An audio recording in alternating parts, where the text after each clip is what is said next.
gaadiidkan waa baabuurta mustaqbalka berrito lagu dhex mushaaxi rabo hawada magaalooyinka waaweyn ee dunida, waxaana loo bixiyey drone taxi. Waana gaadiid iskiisas wada oo beelood wadan oo lagu farsameynayo dalka Shiina.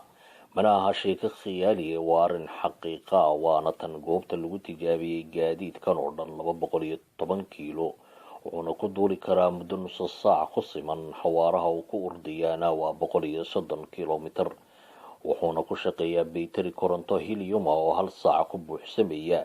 ilaa iyo haddana waxaa la sameeyey 40 tijaabo. Ninkan ayaana sameeyey tijaabadii 41aad, waxaana u sallaxaya farsamayaqaano. waxayna u sheegeen inuusan isdhibin oo gaadiidkan uu iskiis isagu iswadayo. wuxuu weydiistay in dalaayad la siiyo haddii arrinka uu xumaado, waxaana loo sheegay inuusan u baahnayn. waxa keliya oo loo baahan yahay inuu brograamiyo adreeska qofka uu aadayo. gaadiidkan ayaa iskiis isku wadaya oo kacaya, wuxuuna awoodaa inuu iskiis isku hago. waxa kaluusan awoodaa inuu isagu garanayo goobta uu ka kacay oo ku soo noqonayo si iskiisa. mar la weydiiyey ninkan kadib markii uu tijaabiyey gaadiidkan, waxa uu sheegay inuu dareemay raaxo aada u fara badan oo uusan weligiisa dareemin nooceedoo kale.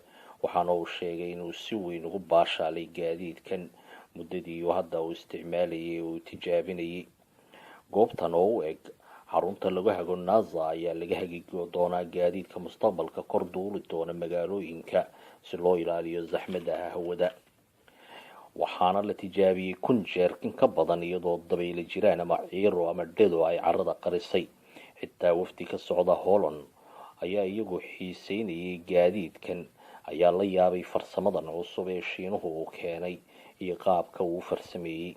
shirkadda Ehang ee gaadiidkan samaysay ayaa 4 sano gudaheed ku howlgelisay kuna shaqaalaysay injineerada informatiga kuwooda ugu firfircoon uguna heerka sarreeya dalka Shiina.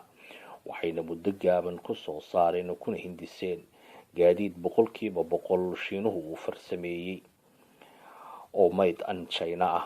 mashruucan waxaa madax ka ahaa Huan Shekhun oo ah injineer dalka Shiina ah, oo isagu aaminsan in gaadiidkan uu hindisay uu suuqa ka saari doono baabuurtii saxmadda badnayd ee iyadu qabsatay wadooyinka waaweyn ee dunida.